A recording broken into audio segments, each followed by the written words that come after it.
Alright, welcome to the Imperial Minis channel. This is a quick update on kind of what's on my workbench, what I've been working on. So in the last video I talked about doing some of these statues with kind of bronze painted effect on them. This was the Emperor Palpatine statue. So I think this is about what it looked like last time. I've since kind of gone on a buying bonanza of a bunch of these action figures so I can turn them into statues.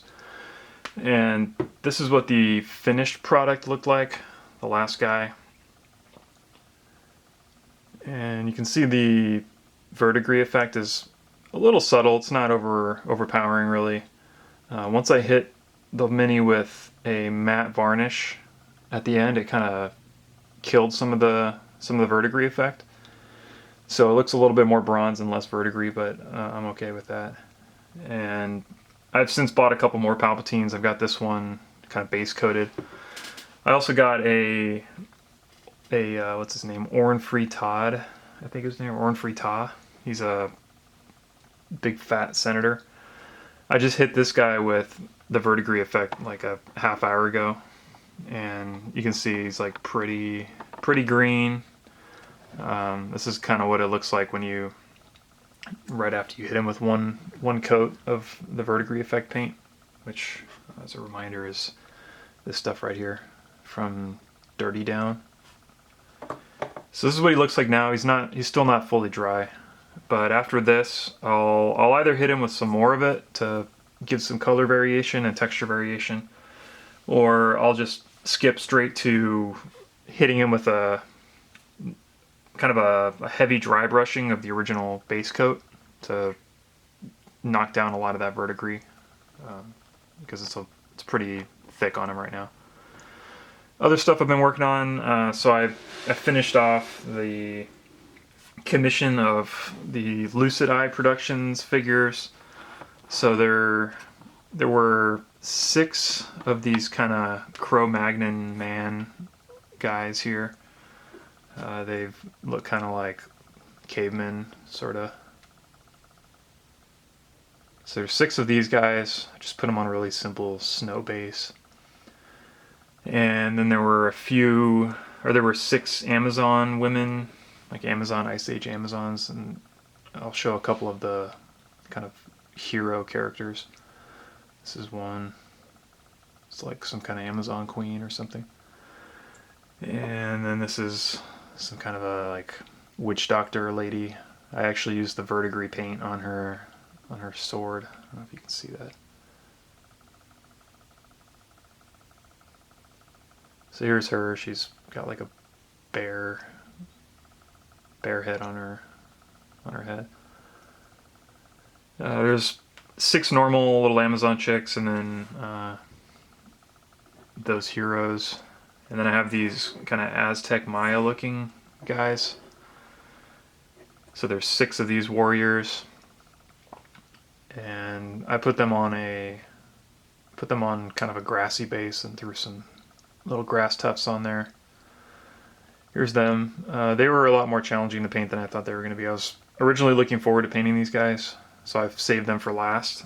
But they were a real challenge to get through, just based on all the colors there are on them. I wasn't comfortable with what color to paint the different feathers or what patterns to put them in. Their shields, I ended up painting their shields either yellow, white, or red, and then painting the feathers in the pattern of the Mexican flag, green, white, and red.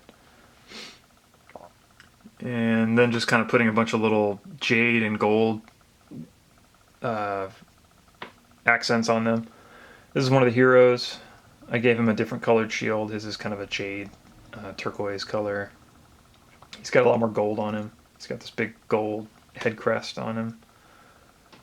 And then I gave him a kind of a black blue cape. It's supposed to look like it's like a jaguar cape. It may not come across really well on camera, but it has kind of blue highlights on it. So it's supposed to look like a jaguar cape to kind of make him stand out a little bit. And then there's this like Undead Priest guy here. And so he's a skeleton. I painted him with kind of a blood red cloak that's all kind of torn up. And also, again, he's got a lot of gold on him, a lot of jade. And then his little cap, his helmet or hat or whatever, I tried to make it kind of look like a jaguar pattern. I don't know if it comes across really well on the camera, but I kind of tried to give it a jaguar pattern to give him a little differentiation from the other guys. On all the hero figures from this commission, I tried to give them something that kind of made them stand out from the normal run-of-the-mill guys. I'm happy this one's done. This one took a few weeks, but it was a good deal of fun. I actually ended up having more fun, I'd say, with the primitive guys and the Amazon ladies than I did with the Aztec Maya guys. But yeah, that was a lot of fun. And then I'm wrapping up this B2 Battle Droid squad that I'm putting him in the same kind of verdigris bronze statue effect. Obviously I have a theme going right now where I'm kind of going hog wild with this verdigris effect. But these guys are almost done, so maybe in the next video I'll show them. They're like 99% done, so they won't look much different when they're 100% complete. And then the next big project I need to really finish is this AAT that's been sitting on my bench for like 6 months now. I tried to give it like a late war German World War II camo scheme, and I've got it all kind of chipped and beaten up. But I really need to get that thing done because I'm tired of it sitting here on my workbench, staring at me, reminding me of my failure. So yeah, that's next on the list. I need to really push through that while also working on a couple of other commissions that I'm working on. So that's what's going on now. I'll put out another video here maybe in another week or so. Thanks for watching.